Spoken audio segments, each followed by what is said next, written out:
Hi, this is Mark from LongIslandWatch.com, and kind of psyched. I've got a new Phoibos watch to show you. I've been selling Phoibos when I was looking at the listings and stuff for over a year already, actually, about a year and a half or so. And when I first got the brand in, if you recall, if you're a long-time watcher, they shot out the door, and I was so impressed. It was amazing. So I have the new Proteus, I believe it's called, to show you today. I think it's 1, 2, 3, 4. I think it's 5 of them, B, C, D, E, F, or something like that. 5 of them to show you today. I am wearing my white dial Islander that I put the insert from the blue dial on it, and I love it. I never thought I'd love it so much because I don't own the blue one. Kind of odd, but I'm really, man. And then I went for a Yachtmaster 40, and there we go. So I think that's it. Let's check out these really cool dials. Oh, 2 of them have meteorite dials, which I think is awesome. So let's check them out. So there are 5 Proteus models to show you. They're all PY024, and there's B, C, D, E, F. I don't know what happened to A. I am aware that Jody at Just One More Watch recently featured the Proteus. I did not watch the video. I did not want my brain to be jilted by his thoughts and comments. So totally, pure comments coming here. Unfortunately, mine were stuck in U.S. Customs for several weeks, which is why it took so long to get them.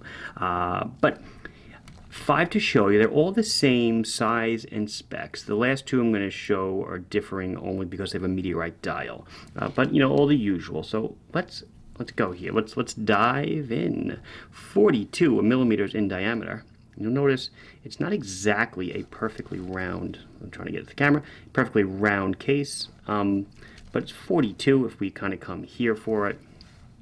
13 millimeters thick to a slightly domed sapphire crystal, double dome, AR. You see there's no distortion when I tilt it off angle. It is 49 millimeters lug tip to lug tip. It doesn't have drilled lugs, we notice, which for a diver we sometimes want. 22 millimeter end link. The bracelet itself is really nice. It's a 3-link bracelet. It's got screws that hold it together. I know I'm jumping right into the bracelet. It's got a decent clasp, no diver's extension, milled clasp.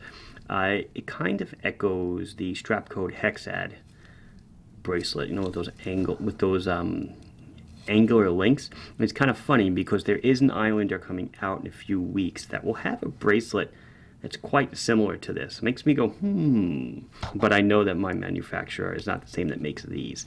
So it is running on a Seiko NH35 movement, which is their standard 3-handed movement with a date, hand winds, hacks, all that good stuff. Screw down crown, very interesting texture on the crown, like some helical grooves in it. Of course, it's signed. Unscrew it. You can wind it by hand, hacks, change the time. One pull out will change the date. Okay, screw it back down for your 300 meters of water resistance. So a lot of water resistance going on here. 120 click unidirectional ratcheting bezel ceramic insert with superluminova. The dial is done very well. You'll see there's a chaptering that's loomed. I do have kind of a little bit of a gripe about the bezel. It's not the easiest to grab.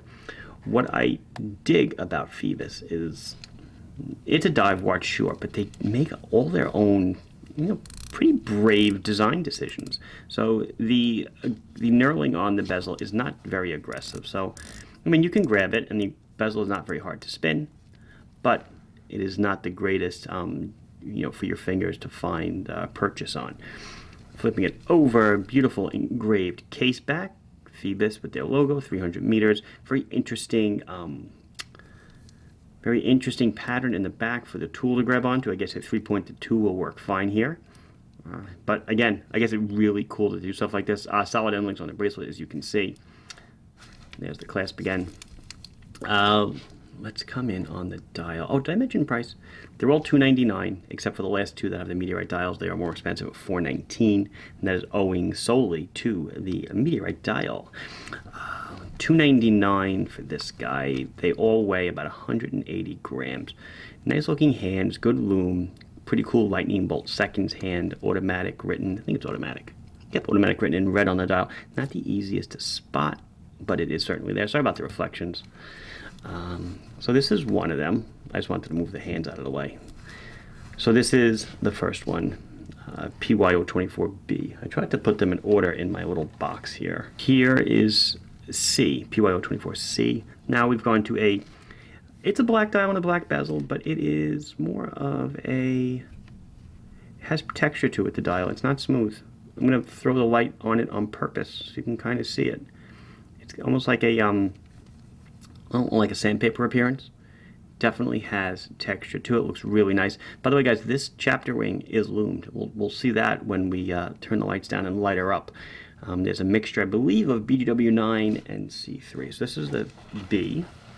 Here comes the C, which is now a silver dial.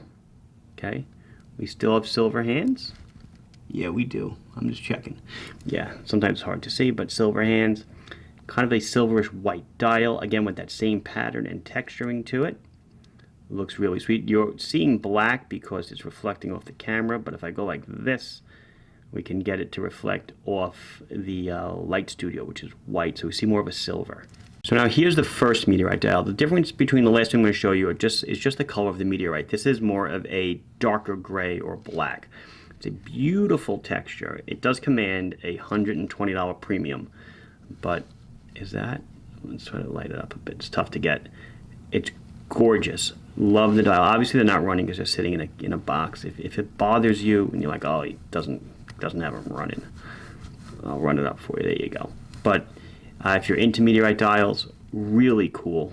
Again, it's a hell of a premium to pay just for a dial, but it's about what they get for a meteorite dial. I know that Formex is going to be releasing a meteorite dial in 2 of their styles, and the premium is not far from what this premium is, and that watch is 4 times the cost. And then so this was the darker one, and this is more of a lighter gray color. Oh, look at that, huh? Of course, because it's meteorite or space rock, whatever you want to call it, they're all different. All the striations and lines will be different from piece to piece, so they're all kind of unique. Let's do a lume shot. I'm going to do the lume shot on the blue dial before I hit the lights. I guess I should say also, like the second and third one I showed you, the blue one does have that same kind of texturing on the dial where it's not totally smooth. I just didn't want to miss that. Let's flip out the lights. So there we go. We have a clear mix of BGW9 on, I would say, the bezel, the markers, and the hands, and classical C3 super lume on the chapter ring. Love it. Totally new. Just, again, they do a great job in bringing different design elements into what is yet just another dive watch. Totally awesome. I love it. So here it is on my 6 3/4 inch wrist. 49 on a tip to tip is fine. Plenty of room to grow on this bracelet. Looks great. Love it. Different look. If you want to switch up your dive watches and you want something that's a little less conventional, I think this is perfect. Perfect. So in closing, I would clearly say that, Phoibos strikes again. They have this knack for bringing value to the marketplace. In this case, a $300 diver with really awesome design elements, and some that are rather brave, I guess, in a way that they've done. The knurling, the bezel on the case back, everything. And it looks fantastic, extremely functional. I think they did a great job. So this has been Mark from LongIslandWatch.com showing you the Phoibos Proteus. Please like the video if you enjoyed it. Yay! Please subscribe to the channel if you're not done so. If you have any questions or comments, put them down below, and I'll be sure to address them as soon as I can. Thank you very much for watching. Bye-bye.